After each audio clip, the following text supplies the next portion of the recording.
healthcare system of India has been on a back seat for a long time, and the ongoing coronavirus pandemic has only exposed a poor healthcare system. To the front lines of the COVID crisis, India at a breaking point, heading toward 1 million deaths from COVID as cases soar and the medical system nears collapse. Anti-government anger is growing. Maggie Rulli is on the scene in New Delhi. Good morning, Maggie. दोस्तों, public health care expenditure has increased from 1% to 2.5%. So the budget outlay for health and well-being is 2,23,846 crores in this BE 21-22 as against the BE of only 94,452 crores, and it marks an increase of 137%. Expenditure बढ़ने का मतलब है good health is provided by the government for common man. But एक minute, क्या good expenditure good health care system हो सकता है? क्योंकि आज हेल्थ केयर के मामले में इंडिया 112वें रैंक पे आती है और इंडिया की पब्लिक हेल्थ केयर सिस्टम भी उतनी अच्छी नहीं है.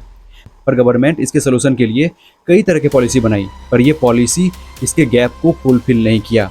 गवर्नमेंट को लगता है कि सिर्फ एक्सपेंडिचर बढ़ा देने से ये प्रॉब्लम सोल्व हो जाएगी, बट ग्राउंड लेवल पे जो प्रॉब्लम है उस पे इसकी फोकस ही नहीं है.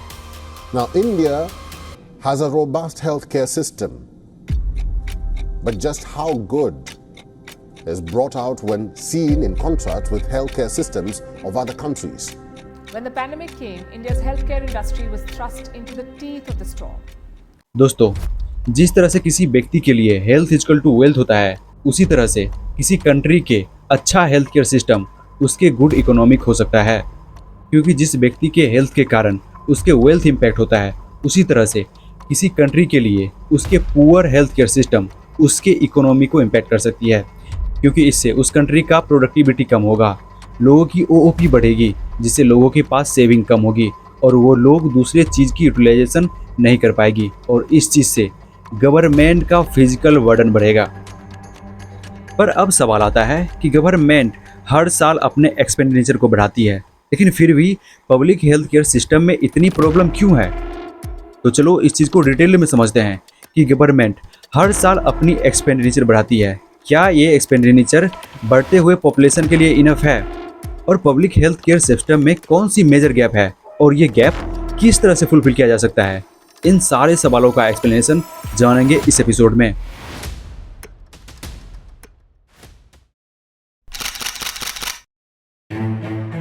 दोस्तों, Indian public health care system में कई तरह के मेजर गैप हैं, पर ये सारे गैप दो गैप से कनेक्टेड होती है: inequality and poor policy making. Inequality का मतलब होता है रूरल एंड अर्बन एरिया में हेल्थ केयर के लिए गवर्नमेंट की तरफ से क्या सुविधा मिल रही है. मैं आपसे एक सवाल पूछता हूँ. एक स्टेट है जिसकी पॉपुलेशन अप्रॉक्स 1 करोड़ है और इन पॉपुलेशन में 70% पॉपुलेशन रूरल एरिया में रहती है और 30% पॉपुलेशन अर्बन एरिया में रहती है. और जब गवर्नमेंट इसके लिए हेल्थ केयर की एक्सपेंडिचर करती है तो वो किस तरह से होगी? आप सोच रहे होंगे कि इसकी एक्सपेंडिचर रूरल एरिया में ज़्यादा होगी as compare to urban area, because of 70% population living in rural area and 30% population living in urban area. और इनइक्वालिटी की शुरुआत यहीं से होती है. इंडिया में अप्रॉक्स 70% पॉपुलेशन रूरल एरिया में रहती है और 30% पॉपुलेशन अर्बन एरिया में रहती है, बट एक्सपेंडिचर उस हिसाब से नहीं होती है. अर्बन एरिया में एक्सपेंडिचर ज़्यादा होती है और रूरल एरिया में एक्सपेंडिचर कम होती है. बट अब आपके मन में एक सवाल आ रहा होगा कि ये पता कैसे चलता है कि इन दोनों के बीच अनइक्वलिटी है? वेल, इसे आप 5 तरीक़ों से ट्रैक कर सकते हो: availability, accessibility, affordability, quality and outcomes.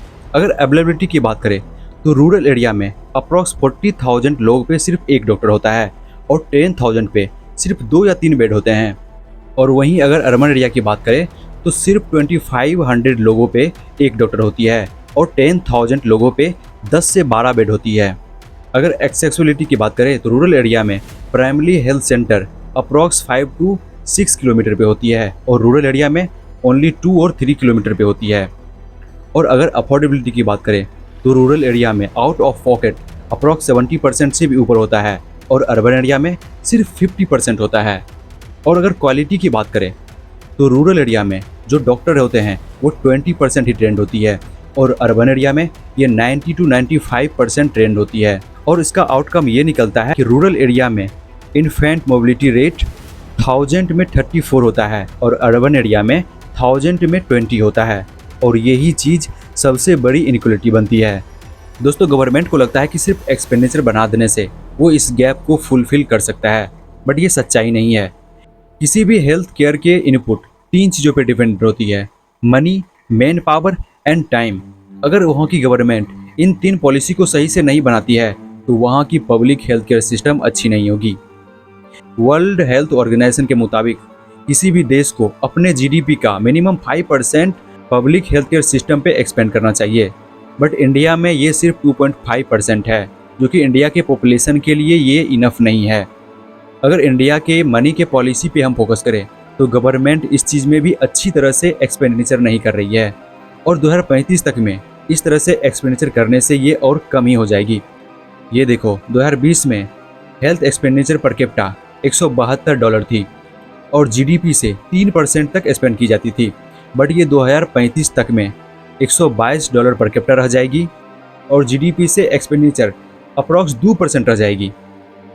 और गवर्नमेंट इसी तरह से एक्सपेंडिचर करेगी तो 2035 तक में ये डाटा सच हो सकती है, ये प्रेडिक्शन किया जा रहा है।